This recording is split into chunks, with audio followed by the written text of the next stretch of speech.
Welcome everyone to this seminar entitled A Humanitarian Crisis on the Doorstep of Europe, Drivers, Dynamics and Challenges of Increased Migration Across the Mediterranean.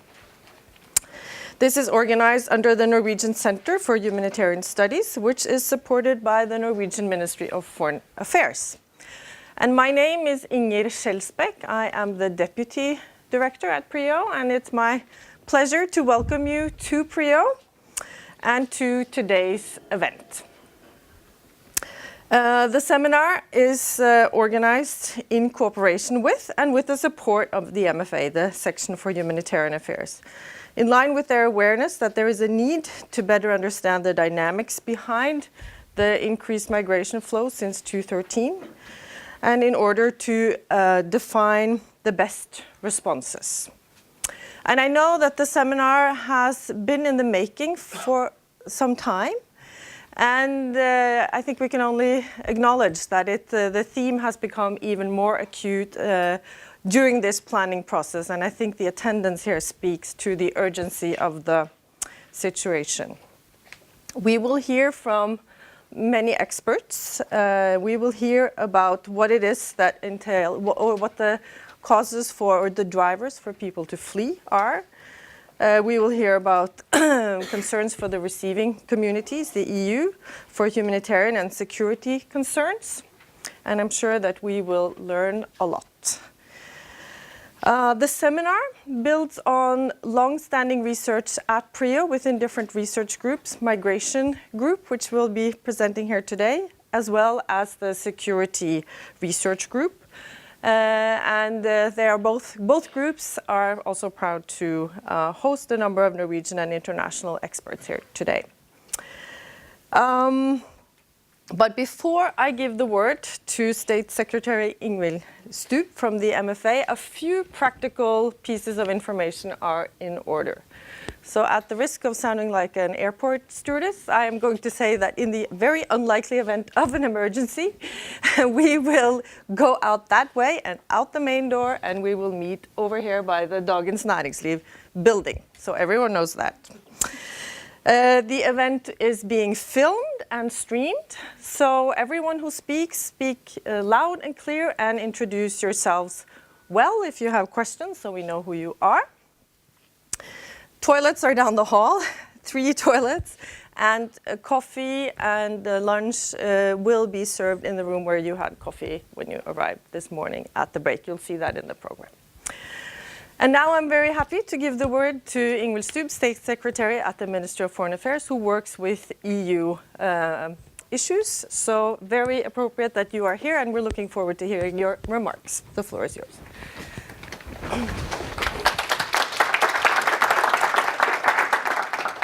Thank you, Inger. Deputy Director, ladies and gentlemen. Let me first thank you for the opportunity to be here today and to speak about an issue that is as heartbreaking as it is urgent. The very dramatic humanitarian crisis that we see on the doorstep of Europe demands immediate action. This is a very timely seminar, and it shows that Prio can react rapidly to issues that are of prime political concern.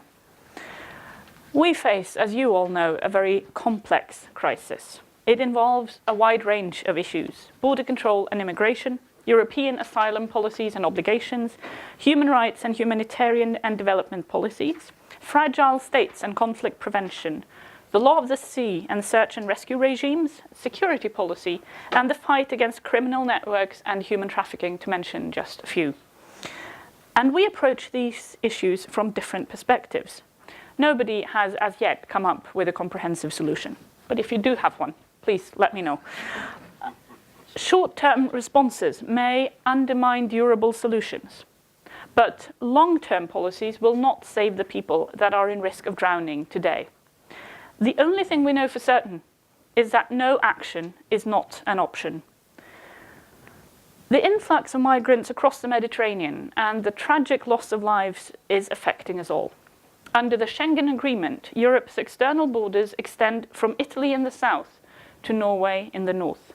Europe's southern borders are therefore also our borders.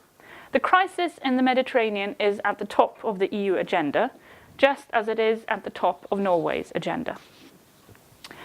The various European countries, of course, are affected differently. Challenges differ between the countries where migrants disembark and the countries of final destination. The EU countries have, despite their differences, put forward a broad and ambitious programme for tackling the crisis. The European Commission has presented an agenda for migration. It contains wide-ranging and sometimes controversial proposals, and it will be the subject of intense discussion in the weeks ahead. This crisis is affecting us all, and the response must therefore be a shared responsibility between European countries. The Norwegian government wishes to contribute to alleviating this crisis, as the Prime Minister has said, among many other occasions, in a letter to Presidents Juncker and Tusk. We are also carefully considering how we can complement EU efforts and support other stakeholders, such as the UNHCR, the IOM, and regional organisations. While we strive for a more comprehensive response, Norway has set policies and identified some very urgent policy initiatives. First of all, we must act to save lives. This is our #1 priority. This is being done today by various ships patrolling the Mediterranean under Operation Triton, Operation Poseidon, by commercial ships and ships with a search and rescue mandate, including those run by private and humanitarian organisations. The ship provided by the Norwegian government will be a substantial contribution to Triton and will certainly save lives. Also, we need to understand the complexity of the crisis better, and this is one of the reasons why I am here today. I look forward very much to hearing your panels. We must make sure that the search and rescue regime is respected and upheld. States have an obligation to allow migrants to disembark at the nearest safe harbour. Further, we must see to it that people are taken care of once they arrive on the shores of Europe. We must establish a system for immediate registration, enabling the European border authorities to identify migrants and initiate the process for determining refugee status for those who are seeking asylum. We must aim for a system where Schengen countries can assist the European coastal states in registering migrants and processing asylum claims, and resettle those in need of protection.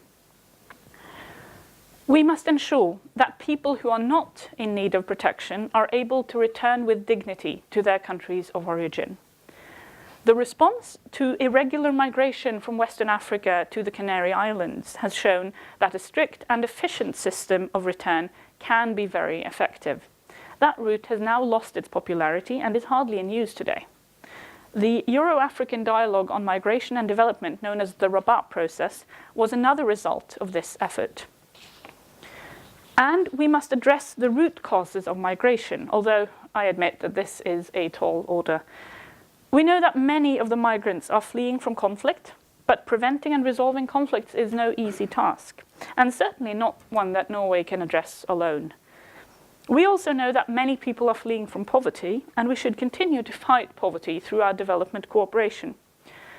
But with the current growth in population in many African countries and poor prospects for job creation, this will take time. A further problem is the fact that it is not the poorest who flee. It is rather those with some resources and good networks, for example, to the diaspora in countries of destination. And we must do more to fight the criminal networks. Finally, we must explore the options for people in need of protection. Resettlement is one option, and I'm proud to say that no other government has done more than this one to offer people a sustainable future in Norway. Most of the people resettled now are Syrian refugees who fled to Lebanon, and they are among the most vulnerable in this group. I would like to emphasize, however, that resettlement can only be offered to a small proportion of the total number of refugees. More people flee Syria every day than the number Norway could receive in a year. Norway has taken responsibility, both as a European country and as a development partner and humanitarian actor. But much still remains to be done, both in terms of response and in terms of coordination. As I mentioned previously, it is vital to increase our understanding. Seminars like this are important. With so many prominent experts present, I'm sure that we will all leave this seminar more knowledgeable than we were when we came. I wish you an interesting and fruitful seminar and look forward to hearing your remarks. Thank you.